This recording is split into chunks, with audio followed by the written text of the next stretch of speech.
Hello అండి. Welcome to my channel. ఈరోజు మీకు ఫ్రూట్ సలాడ్ ఎలా చేసుకోవాలో చేసి చూపిస్తాను. చాలా టేస్టీగా ఉంటుంది. తప్పకుండా ట్రై చేయండి.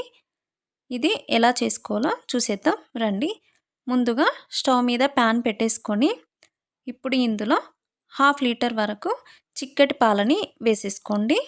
మీకు ఎక్కువ కావాలనుకుంటే పాలని ఎక్కువ తీసుకోండి. ఇప్పుడు ఈ పాలని ఒక పొంగు వచ్చేంత వరకు మనము వీటిని మరిగించుకోవాలి. ఇవి మరిగేలోపు ఒక చిన్న బౌల్ని తీసేసుకొని ఇందులో ఒక 3 ఆర్ 4 టీ స్పూన్స్ వరకు కస్టర్డ్ పౌడర్ని వేసేసుకోండి. ఇప్పుడు ఇందులో ఒక చిన్న గ్లాస్ వరకు పాలను వేసేసుకొని ఎక్కడ ఉండలు లేకుండా బాగా మిక్స్ చేసుకొని పెట్టేసుకోవాలి. ఉండలు లేకుండా మంచిగా కలుపుకొని పక్కన పెట్టేసుకోండి. చూడండి ఈ విధంగా కలుపుకొని పక్కన పెట్టేసుకోవాలి. ఇప్పుడు మనం పాలని చూసేద్దాము. చూడండి పాలు పొంగడం స్టార్ట్ అయ్యాయి.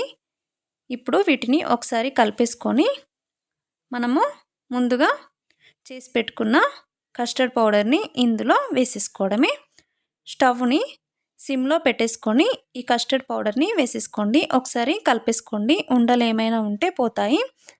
ఇలా వేసుకొని ఫాస్ట్గా కలిపేసుకోవాలి, లేకపోతే ఇది ఉండలు కడుతుంది. ఇప్పుడు ఇది వేసుకున్నాక బాగా మిక్స్ చేసేసుకోండి. ఉండలు లేకుండా చూడండి ఈ విధంగా కలుపుకొని పెట్టేసుకోవాలి. దీనిని ఒక 5 మినిట్స్ పాటు మరిగించుకుంటే సరిపోతుంది. ఇందులో ఒక 3 టేబుల్ స్పూన్ వరకు షుగర్ వేసేసుకోండి. స్వీట్ ఎక్కువ కావాలనుకుంటే ఇంకో 1 టేబుల్ స్పూన్ వరకు వేసేసుకోండి, సరిపోతుంది. చూడండి ఈ కన్సిస్టెన్సీలో ఉండేలాగా చూసుకోవాలి. ఇప్పుడు స్టవ్ ఆఫ్ చేసేసుకోండి. ఇది చల్లారిన తర్వాత మరి కాస్త దగ్గరకు వచ్చేస్తుంది. ఇప్పుడు స్టవ్ ఆఫ్ చేసేసుకొని దీన్ని చల్లారబెట్టేసుకోవాలి. నేను ఒక 10 మినిట్స్ పాటు ఫ్రిడ్జ్లో పెట్టేసుకొని తీసేసుకున్నాను.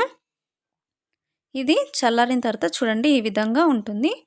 ఇప్పుడు మనము కట్ చేసి పెట్టుకున్న ఫ్రూట్స్ని ఇందులో వేసేసుకోండి.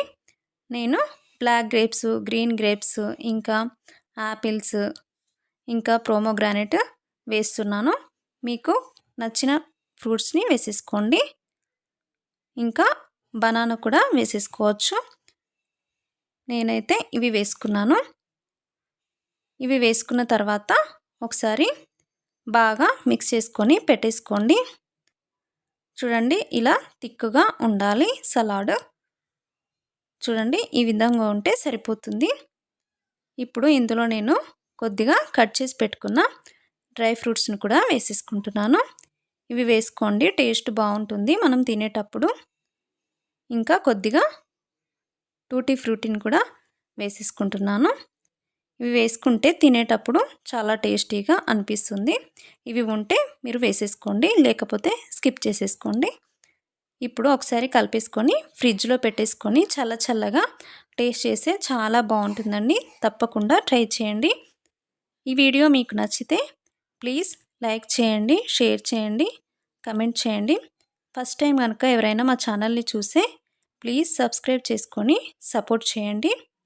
Thank you for watching.